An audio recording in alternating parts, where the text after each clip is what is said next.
cravate.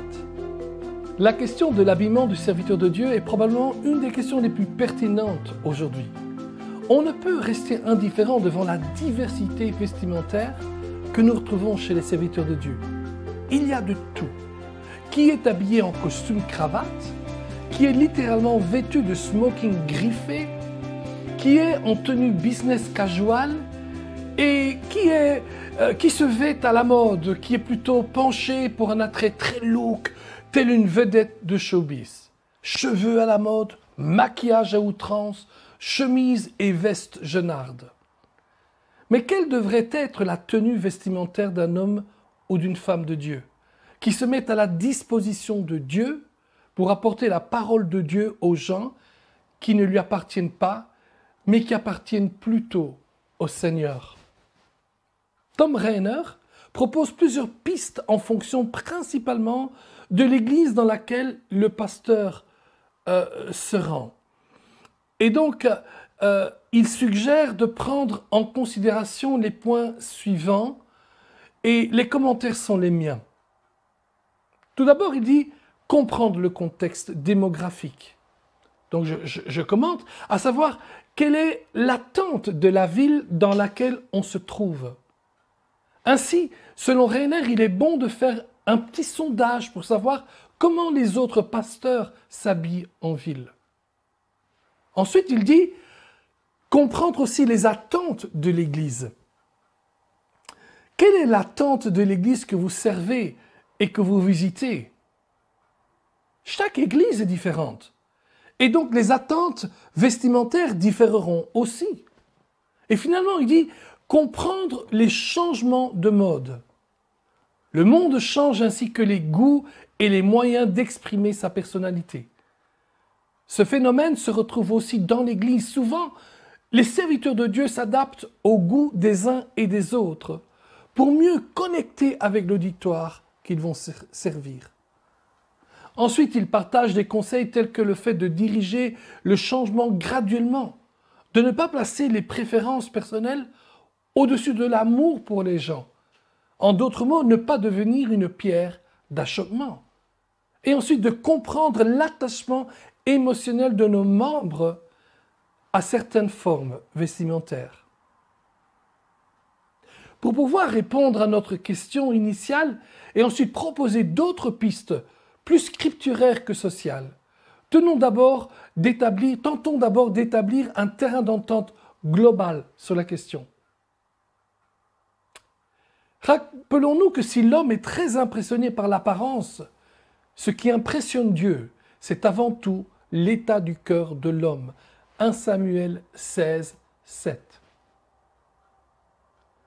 Juger les autres est toujours mauvais, d'autant plus que dans ce cas-ci, il s'agirait de juger les gens sur la base de leur apparence. Voyez-vous, le Seigneur exhorte les femmes à se vêtir d'un accoutrement sobre. Peut-on supposer que ce qui est bon pour les femmes le serait aussi pour les hommes? On voit ça dans 1 Timothée 2, 9 à 10. Ensuite, nous devons tout faire pour rendre gloire à Dieu. Tout ce que nous faisons, c'est pour la gloire du Seigneur. Comme Paul, le serviteur de Dieu devrait être en mesure de s'adapter aux gens qu'il cherche d'atteindre. Mais la question reste aussi pour lui, quelle façon de s'habiller?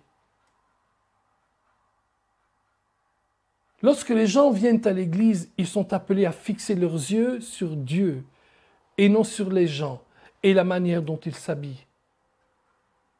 Ainsi, tenant compte de ces points, voyons quelle devrait être la nature de notre accoutrement. Pour rappel, nous parlons ici uniquement de la tenue vestimentaire des serviteurs de Dieu et non des membres d'église que je renvoie à l'excellent livre de Jacques Ellul, L'éthique de la liberté, dans lequel il explique bien les différents points de vue pour les membres d'église. Mais comment un serviteur de Dieu devrait-il se présenter à l'église?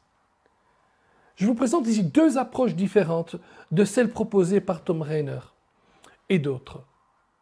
Lorsque je prêche dans une église, je ne pense pas m'habiller selon l'audience qui se trouvera devant moi, mais principalement selon 2 critères personnels. Chacun déterminera un accoutrement différent. Tout d'abord, je m'habille souvent en costume-cravate, en raison non de ma personnalité, mais plutôt de la nature du message que je suis mandaté à porter. J'avoue que j'ai vraiment été travaillé dans mon cœur à ce sujet, très récemment. Non pas que je ne m'habillais pas en costume-cravate, mais c'est surtout sur les motivations que le Seigneur m'a interpellé. Mon raisonnement va ainsi. L'Évangile est une nouvelle, une info. Plus précisément, une bonne nouvelle, une bonne info. Or, lorsque je regarde les infos à la télé, très souvent, malheureusement, il s'agit de mauvaises infos, mais presque à chaque fois, le journaliste se présente en costume-cravate. L'inverse est extrêmement rare. Et je me suis dit, si ces gens qui annoncent de si mauvaises nouvelles se présentent de façon impeccable, pourquoi moi qui annonce la bonne nouvelle ne devrais-je pas me présenter aussi en costume-cravate?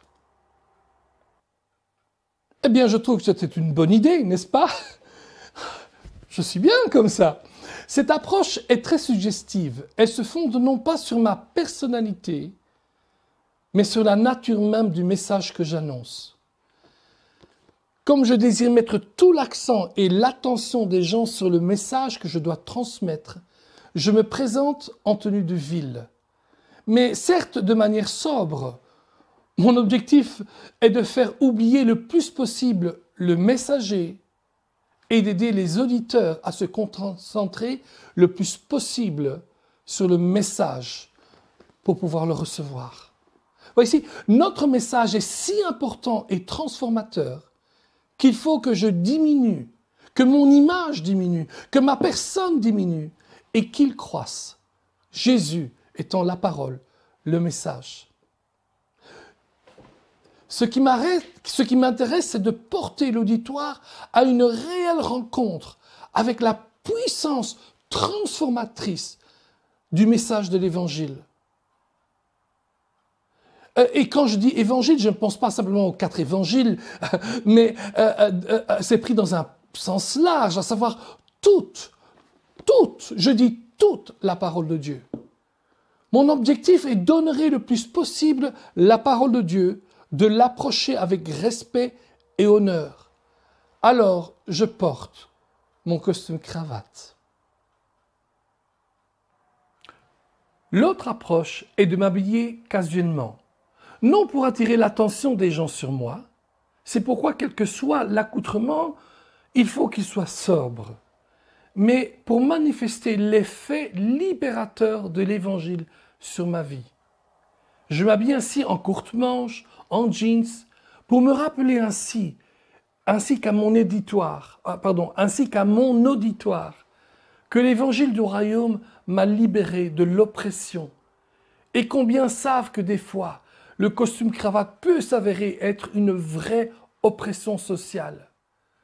On n'en est pas toujours à l'aise, et quelquefois on se dit que ce n'est pas du tout notre personnalité d'avoir une cravate. Souvent, la cravate serrée au cou tient comme une corde qui nous lie et qui nous étire et qui nous restreint, un peu comme la laisse d'un chien. Oh, que c'est pas toujours facile de la porter. Ainsi, s'habiller de façon cool et relax peut s'avérer une vraie délivrance. Mais il ne faut pas que cette liberté devienne une pierre de chute pour mon auditoire. Je dois me rappeler qu'il ne s'agit pas de moi, mais de Dieu. Et donc, même habillé sans costume, je veux m'assurer que mes vêtements restent sobres, de façon à ce que mes vêtements portent les gens vers le message de nouveau, et pas moi. Cravate ou pas cravate? Telle est la question. Et la réponse se penchera sur le but recherché dans notre manière de nous vêtir, sans jamais oublier que nous sommes avant tout des messagers, porteurs d'un message, et que ce dernier devrait être la clé principale de la manière dont nous, les serviteurs de Dieu, devrions nous habiller.